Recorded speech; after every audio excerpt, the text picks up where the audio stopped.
იუნესკომ ქართული ხორბლის კულტურა, ტრადიციები და რიტუალები კაცობრიობის არამატერიალური კულტურული მემკვიდრეობის წარმომადგენლობით ნუსხაში შეიტანა. გადაწყვეტილება ინდოეთში, ნიუ-დელიში იუნესკოს მთავრობათა შორისი კომიტეტის მე-20 სესიაზე იქნა მიღებული. რატომ არის ეს აღიარება საქართველოსთვის მნიშვნელოვანი? თემაზე ვრცლად საქართველოს ხორბლისა და ფქვილის მწარმოებელთა ასოციაციის აღმასრულებელ დირექტორ ლევან სილაგავასთან ვისაუბრებთ. ბატონ ლევან, გამარჯობა, დიდი მადლობა, რომ მონაწილეობთ ჩვენს გადაცემაში. ბატონ ლევან, რას ნიშნავს იუნესკოს მიერ მიღებული სტატუსი და აღიარება და რატომ არის მნიშვნელოვანი ქვეყნისთვის? ძალიან მნიშვნელოვანია ეს, იმიტომ რომ იუნესკო მსოფლიო მასშტაბით ფიგურირებს, შესაბამისად ეს არის მნიშვნელოვანი პრეცედენტი, ჩვენი მხრივ, იმიტომ რომ ჩვენგან შეტანილი არის პრინციპში ამ მიმართულებით აგრეთვე ღვინო არის. მსოფლიოს სხვადასხვა ქვეყნებიდან არის კულტურული მემკვიდრეობები, რომელიც ცნობადობას ზრდის მსოფლიოში და აქედან ჩვენ თუ ავიღებთ, ეს არის ცნობადობის უფრო გაზრდა და კიდევ ერთხელ დადასტურება ჩვენი იდენტობის, ქართული იდენტობის ამ მიმართულებით, იმიტომ რომ ვიცით, რომ მსოფლიოში ცნობილია ჩვენი ღვინო როგორც თვითონ ღვინის სამშობლო, ხორბალთა მიმართებაში ვიცით ენდემური ჯიშებია და იმ მრავალ რიცხოვან ჯიშებს შორის, რომლებიც მსოფლიოში არის ცნობილი უდიდესი რაოდენობა ქართულია.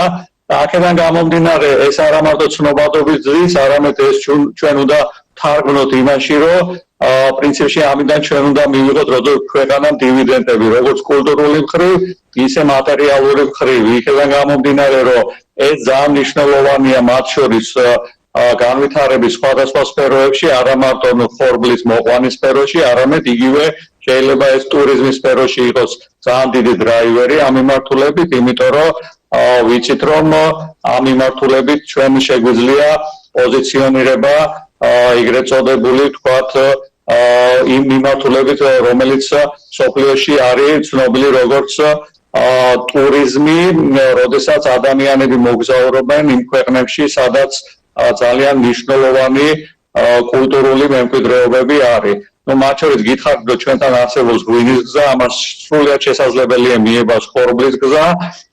იქედან გამომდინარე, რომ აგრეთვე დიდი საქრისტიანო სამყარო არის ჩვენს ირგვლივ და აგრეთვე მსოფლიოში. ეს არის როგორც ღვინის და პურის თემა, ქრისტიანობის თემასთან დაკავშირებით ვამბობ და ძალიან მრავალმხრივი განვითარება შეიძლება ამ ყველაფერმა ჰპოვოს, იმიტომ რომ ჩვენ ისედაც ვიცოდით და მსოფლიოს გარკვეულმა ნაწილმა ამის შესახებ, თუმცა იუნესკოს მიერ ამის აღიარება უფრო მეტი ბიძგის მომცემი შეიძლება იყოს ამ მიმართულებით. ბატონ ლევან, უფრო კონკრეტულად რომ გითხრათ, რა სარგებელს მოუტანს ეს გადაწყვეტილება საქართველოს კი ისაუბრეთ ამ საკითხზე, მაგრამ კონკრეტული მაგალითებიც რომ გითხრათ. სარგებელი არის როგორც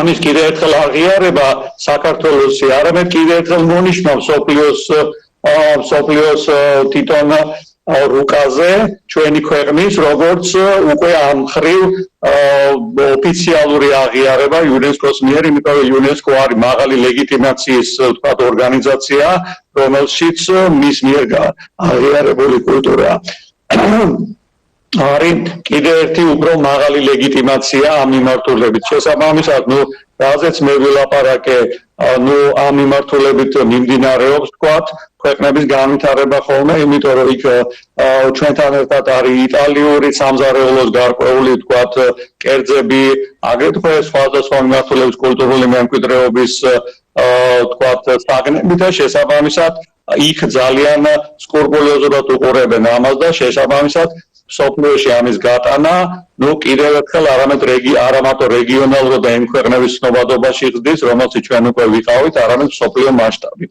შესაბამისად, ეს არის და ეს შეიძლება ადგილზეც იყოს გარკვეული ბიძგი იმასთან მიმართულებით, რომ ქართული ხორბლის მოყვანა უფრო დაფასებული იყოს, უკვე არა მარტო იმ მიმართულებით, რომ ჩვენ ვიცით, რომ ინდუსტრიული ხორბლებია დღესდღეობით უფრო წინ წაწეული, იმიტომ რომ მსოფლიო მიმდინარეობს, მიდის იქეთკენ, რომ გამოყვევოს მსოფლიო და სამწუხაროდ ის გემოვნური თვისებები და ის ენდემური თვისებები დღესდღეობით იმ ყურადღების ქვეშ არ არის, რომელიც ჩვენ გვინდა, მათ შორის ქართულ ხორბალთა მიმართებაში და ეს ფაქტი, რომელიც დღეს დაფიქსირდა, ქართველი ფერმერებისთვისაც იქნება ის თქვათ ბიძგი, რომ უფრო ყურადღება მიაქციონ არა რაოდენობრივად, არამედ ხარისხობრივად ქართულ ჯიშებს და ეს ქართული ჯიშები არა მარტო თქვათ მატერიალიზდეს რაოდენობრივად თქვა იგივე იმისათვის, რომ ინდუსტრიულ სექტორში გადავიდეს, არამედ უფრო მაღალი რეგისტრის სექტორში, რომლის ფასიც უფრო მაღალია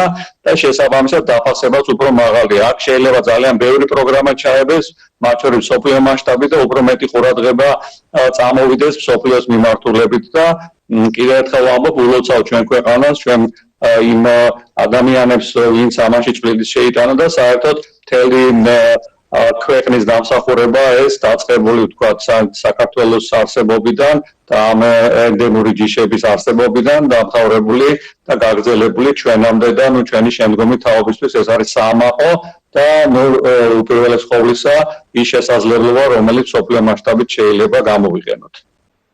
ბატონ ლევან, ქართული ჯიშის ხორბალი იწარმოება საქართველოში. რა მდგომარეობა არის ამ მხრივ ჩვენს ქვეყანაში? თქვენ ახსენეთ, რომ უფრო აქცენტი ინდუსტრიულზე კეთდება და ამიტომ გეკითხებით.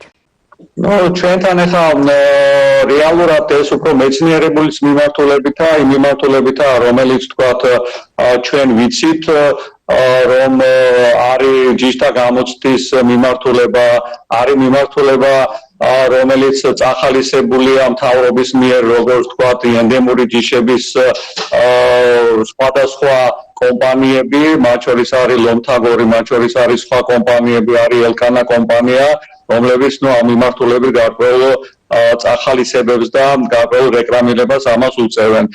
თუმცა რეალურად მეტი ყურადღება უფრო არა მარტო ადგილობრივი მხრით, არამედ მსოფლიო თანამეგობრობიდან უკვე აქ შესაძლებელია იყოს და კიდევ ერთხელ გამეორდები, ამ მიმართულებით შესაძლებელია უკვე სხვა უფრო დარგების ჩაბმა აქ არა მარტო იქ მეხორბლეობის დარგში, არამედ კიდევ ერთხელ ვამბობ ტურიზმის დარგში, იმიტომ რომ ჩვენ ნახეთ ღვინის გზის და ღვინოსთან დაკავშირებით საქართველოს როგორც თვითონ ღვინის აკვანის განვითარება და მათ შორის დიდი დაინტერესება მსოფლიოს მხრივ, ასევე ქართული ჯიშის ხორბლების და მათი მოყვანის და უკვე უფრო მაღალ ფასის სეგმენტში ამის აყვანა და შესაბამისად ამის დაფასება შესაძლებელია უკვე სხვა მაღალ ეტაპზე გადავიდეს.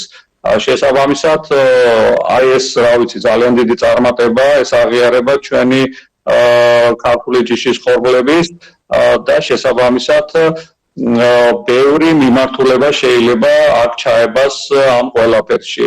რასაც ალბათ მოყვება თვითონ დაინტერესება მათ შორის ჩვენი ფერმერების მხრივ უკვე ქართული ხორბლის მოყვანა განვითარებაში. მსოფლიოში ძირითადად რა ჯიშის ხორბალია უფრო მოთხოვნადი და პოპულარული? ჩვენთან ძირითადად არის ის ხორბლის ის სახეობები, რომლებიც ინდუსტრიულია და ეს არის რუსული კომპანიების ხორბლები. ინდუსტრიულად ჭირდება, რომ გამოიკვებოს მსოფლიოდან. შესაბამისად ეს ჯიშებია უფრო ინდუსტრიაში განვითარებული და შესაბამისად ინდუსტრიაზეა გათვლილი ეს ჯიშები, ჩვენთან ძირითადად რუსული ჯიშები არის, რომელიც უფრო მეტ რაოდენობას იძლევიან, მაგალითად 5 ტონა ჰექტარზე. და აქედან გამომდინარე რეალურად ეს მიმართულება ამაზეა აგებული. თუმცა კიდევ ერთხელ ვამბობ, ეს ქართული მიმართულება არის ვფიქრობ უფრო პერსპექტიული და უფრო თქვათ დასაფასებელი, იმიტომ რომ ისინი უფრო შეიძლება მცირე რაოდენობას იძლევა, მაგრამ ფასი მათი უფრო მაღალი. დიდი მადლობა, რომ მიიღეთ ჩვენს გადაცემაში მონაწილეობა. გვესაუბრებოდა საქართველოს ხორბლისა და ფქვილის მწარმოებელთა ასოციაციის აღმასრულებელი დირექტორი ლევან სილაგავა.